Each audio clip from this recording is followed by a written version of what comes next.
Show me how. Okay, folks, I'm doing another, well, this one here, I'm actually modifying two windows, as you can see the outline. And I'm gonna put in a single swing door with two big side lights. And it's about 92, net 92, 93. So when you design or measure your opening, what you need to do, the most important thing is you're gonna have to add 3 to each side. So 92 and 6 is 98. I happen to make this 99 inches. That way, sorry for the glare. That way you'll have your king stud coming up, and then, which this is a king stud, all right? And then this would be your jack stud or your trimmer, okay? And they actually have this going all the way down, which is interesting, instead of on top of your seal, which is fine. This is kind of an interesting frame. What I noticed they do a lot in Arizona too, is they build their headers using 2x on edge, okay, as you can see in here, and then you got an air gap, and then they use another 2x. Well, I like to use the 4x's, okay, or 6x, depending on whatever the wall thickness is. So I'm using a 6x. This is so much stronger than this, but this is what a lot of the people do in Arizona. I'm not sure why. What advantage or disadvantage there is, except it would be a little bit less costly. The one reason why I want to show you this video is the wrap, okay? Now, you can see the wrap in here, and you can see the way it was wrapped on the corners. They would never allow you to wrap it like this today. They have a big fuss over it. The inspectors and the companies, the manufacturers. This house is 27 years old. It's got wood siding. Actually, it would be, I think, some sort of a composite. I'd have to, well, I'll go out and show you. So I'm not sure the manufacturer. Do you see any water leaks? Do you see any penetration? Do you see any mold? No, you don't. This is not mold. This was some sort of asphalt emulsion. And there's no shear wall. It's just basically that wood siding, which is kind of funky. I wish it had sheer panel and then siding. But again, no leaks, no mold, okay? No mildew, nothing. So I just wanted to point this out, focus on that in this video, because it's a big fat fraud what they're putting people through. Now what I'll do is I'll race outside and show you what the outside looks like. And then I'm gonna do is pop this window in right here. Okay, and give it a little bit of, I'll have an egress and an ingress on the side. This is it, folks. You can see the pattern, all right? And it's just the synthetic wood siding, all right? And the wood trim, nothing fancy. And that's enough to hold out any mold or mildew or water penetration that they get a big hissy over. The reason why houses leak is because that people don't take care of them. That's why. Pentagon builders, rough opening, love it. They already tell you. These came out of, I think, Scottsdale or Paradise Valley. All right, show me how. We'll continue. I'll show you what it looks like at the end. And I do want to emphasize the key whenever you buy a used window is your depth, the actual jamb, the thickness, the width. It's a little bit more, it's not bad. You can trim it down. If it's a little bit less, you're going to have to add an extension. Usually not good flush. You try to step it up or step it out, and that way it kind of tricks the eye. It just looks like an extra detail. This one's a little bit wider. This is a pretty wide exterior jamb. I think it was 7 1/4, so I'll probably trim it down. And then what's nice about it is it is oak, but there is some deterioration there. So I've got some work to do.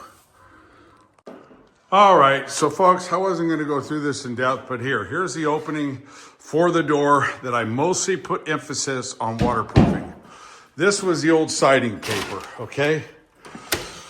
The waterproofing system they had. This was just lapped over. 28 years old, okay? This is the bottom. They did put some foam, which is okay.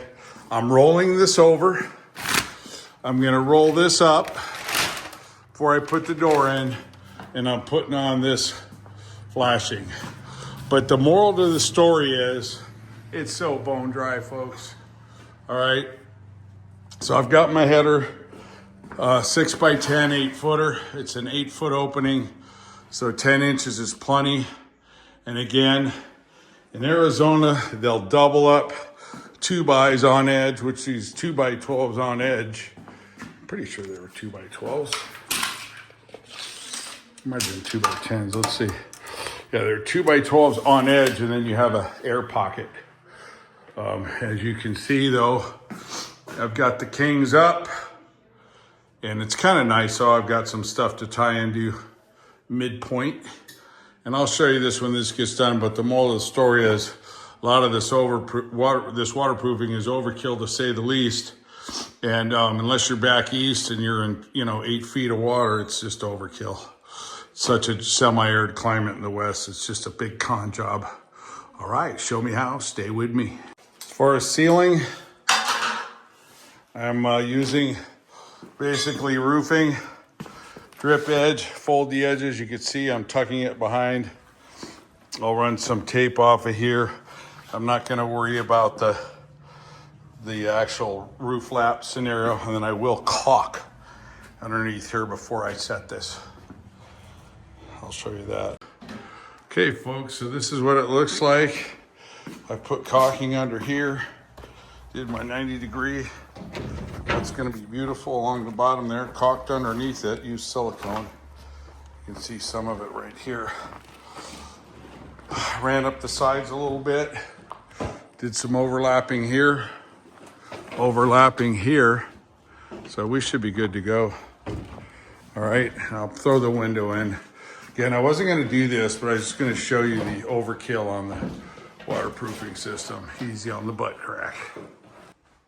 All right, folks, so I wanted to show you what the door looked like after I got it in. Now, this is a used door, remember, and so I've got to tighten up a little bit here. I've got it temporarily fastened. It's all plumbed and plumb, square level. Actually works great. Brought in a lot more light, obviously some pretty good air, and then access to go out. So, got to trim it out. I got my cripple blocks in there. 6 by 10. What's wrong with me? 6 by 10 across an 8-foot opening here, 9-foot opening. 6 by 10. The trim, king stud trim, okay? King stud trim. I've got some at the bottom here. I've got some foam insulate. I'll show you the outside. You can see what you do here is when you cut out, if you run your wires through, which I did because I had to reroute. I put the outlets on the outside, if you remember. I think I showed you that. If not, I'm going to show you that. So these are the pieces of drywall we were able to backfill, and then the other ones we didn't fill. I just used some scrap, okay? Now to the outside. So I have a switch here. See if you can see that. Yeah, you can see that. So there was a switch here for the outlets to turn on each outlet by your bed. Okay, because the bed was here, so now it's going to have to go over there. But this is El Jefe's requirement. All right, and we still got the outlet here, an outlet there. And this light switch now is going to power the outside. Okay, so let me show you this. Okay, don't go anywhere. All right, and isn't that wonderful? I mean, wow. Can't even tell. Can barely see the touch up on the paint. So I had to rabbet this here to get this to line up. So you can see the rabbet here, all right? And I'll just fill that in. And then so you can see the lip right here is a little bit smaller. This lip here, or this edge, is thinner than this edge. So what I did was I rabbited cutted that. And it actually looks very similar to the rest of the place, okay? And there's my outlets right there. They came out fantastic. I think I explained how to do that. Anyways, so this is it, folks. Just wanted you to see the final product. Thank you for following, subscribing, and more to come. Thank you for watching. Show me how, just showed you how to take out 2 windows and put in a nice single hung with 2 huge skylight doors. Thank you.